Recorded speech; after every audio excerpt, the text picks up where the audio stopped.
Hello pioneers, so today we gonna continue with Ask Me Anything section with the PyCore team. In case you missed the part 1, I will be leaving the video card towards the end of the video, where you can keep up with the most recent Pi network news. If you're interested in anything linked to the Pi network, this is the place to be. If you want to stay up to date on the newest Pi network news and predictions, as well as the crypto world, subscribe. Please click the like button if you want us to give you more Pi network news. Finally, in the comments box below, add the Pi network to the moon. Let's get started. And the format of, first of all, to split the pieces of validation is the design is, probably previously communicated, is to have this design protecting the privacy of people, because it's splitting the work, not just one validator validate the whole set of data of one, KYC, one pioneer who wants to go to KYC. The splitting into pieces limited the exposure to a specific validator, the subset of one pioneer's information. For example, the person who is validating image inside the document versus the selfie will only see an image, will not see even the framework or the document looks. But for people who are seeing the document looks, we are trying to cover all the private information and also the image, so that the different validators are exposed to only subset of one pioneer's information to some extent protect the privacy of the pioneer. In addition to that, why do we have a pool and then distribute? Why can't we design like, oh, my Pi just goes to the people who validate mine? The reason is because all KYC, all pioneers going through KYC that require work from the validators, not necessarily being successfully pass the KYC. Means that if they don't pass the KYC, they will never have the Pi in the first place to pay for the validation work done by the crowd workers. However, the work done by the validators will actually, even on the people who fail the KYC, that is still work done and still worth compensating. So in that case, that's why the pool will be contributed by anyone who successfully passed KYC, being able to have the Pi they actually they have, and then being able to pay for the service. And then this pool is distributing to work by all validators whether or not the KYC case goes through or not, because this work is the same. Whether the result of the specific pioneer's KYC shouldn't affect whether the validator's work should be compensated or not. So that's why this is the design of the pool, the fundamental reason. There is some people saying that there is some technical difficulty some countries or pioneers are having, and so I'm just sending a quick message to ask them to organize it along with the rest of the core team, organize it in a good place so that we can improve any technical difficulties people are having and fix. What's the next question? When will the KYC validators be selected? Is there a date when this will start? What will the requirements for validators? How long will the training last? Who will be responsible for this? The KYC are built in automatic evaluation and testing and training system for the crowd workers or validators. This is a typical crowdsourcing, crowd working application and design in computer science. Okay, it will first have a simple tutorial at the beginning and later testing periods for testing validations. All testing validations done by not verified type of validators will not be counted in the KYC results. On the high level, their validation result will be cross-validated by other validators who have already earned the trustworthy status. Mods will be invited to be the validators first to seed the trustworthiness of validators. Mega mods will be assigned to trustworthy status first. So And then as mod validation results in the training period comes and matches megamod results based on the algorithm, they will also earn the trustworthy validator status. But we don't count the whatever work result of the training period of the validators. What is preventing the deployment of weekly pilot tests? So I don't even know what the pilot tests mean. The 50 pioneers per country that we do sometimes, I think is very good. Is it referred to KYC? It didn't even say what pilot it is. Yeah, it's in the category of KYC over here. So it's probably a follow-up question by someone. Yeah, I mean, of course, the test or the batches will be even faster or more frequent and even larger as as more iterations already occur. Yeah. Next one, has it been announced to pioneers already whether the KYC human validator will be rewarded for their work? In other words, can we talk about it in the chats? Is it known how this will be done yet?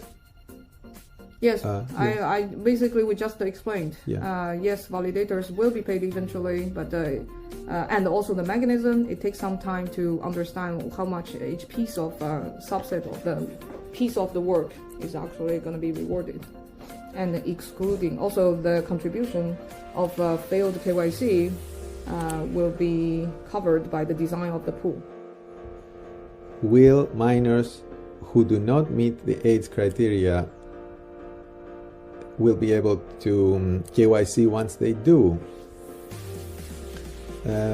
Once they do means they reach the age? Yeah, when they are old enough. Yeah, of course. I mean, if they are old enough, they already qualified. But even for minors, as we communicated before, we once the mass KYC is ongoing, we will hope to design the parent consent that is required for minor KYC. Okay. Yeah. So this way they can KYC along with their parents, and the parents can consent for the kid to KYC. When the node bonus calculation may be available to moderators for preview, the node bonus moderator calculator. So as soon as possible, it's kind of a concurrent process, but as you know, our main focus now is to start moving people to Mainnet. So we will not be, if this is not out yet, then we will not hold moving people to Mainnet just because this aspect of the equation is not there yet. Besides, not being there yet it's affecting everyone equally at the moment, and so we can start transferring people, and then when this is done well, then it will come in all shortly. We're working on all of this. Okay. FFF is still planned for this year. Yay! FFF, yes. Triple F. First Friday of February, moderator appreciation day. FFF. Thanks. It's also like chatter happening while this. We have only a few minutes left, so let's speed up the answering of the few final questions. Okay. When can we expect the first few barter shopping dApps to be live on Pi Network? During the enclosed period, we want to start migrating both people and Pi applications to Mainnet. So yes, during this time, it depends on how fast they will migrate, but yes. Will there be a list of core team approved marketplaces for pioneers to reference? We will support the high level ideas. They will support any marketplace that would prove that they are dedicated, they're actually working on it and actively, and they provide reliable, scalable service. So will there be a mechanism for pioneers to report marketplace scams? Okay, so there's two things here. Yes, there will be a mechanism for people to report applications that are scams. Like, for example, a marketplace pretends to be a marketplace, but it's running a scam behind it, so people will report it, and then fake marketplaces will be removed from the Pi browser. At least we can control that on the Pi browser. We can control what they do on the internet. but scams within a certain marketplace or any other app are supposed to be handled directly by that specific marketplace or app. Exactly. So, and now if you say that if a specific marketplace is constantly not doing a good job in detecting this or protecting pioneers, well, they may at least in the beginning get a warning from us, and there may be other consequences too. But our goal is overall to work along with the developers to create the future, not to penalizing them. So, and also, for example, you got like on eBay, there are potentially it's a typical classic marketplace, and then potentially people get scammed by someone. Seller, yeah. Seller. The seller reputation. Yeah, seller reputation is the thing that is kind of for users to be wise and choose. It's just like when you visit website, the user needs to be put on your careful eyes to look at whether this is a scam. You don't blame the browser of Chrome, and you don't go to Apple and tell Apple, hey, I got scammed because of inside this eBay I got this merchant scammed me. Yeah.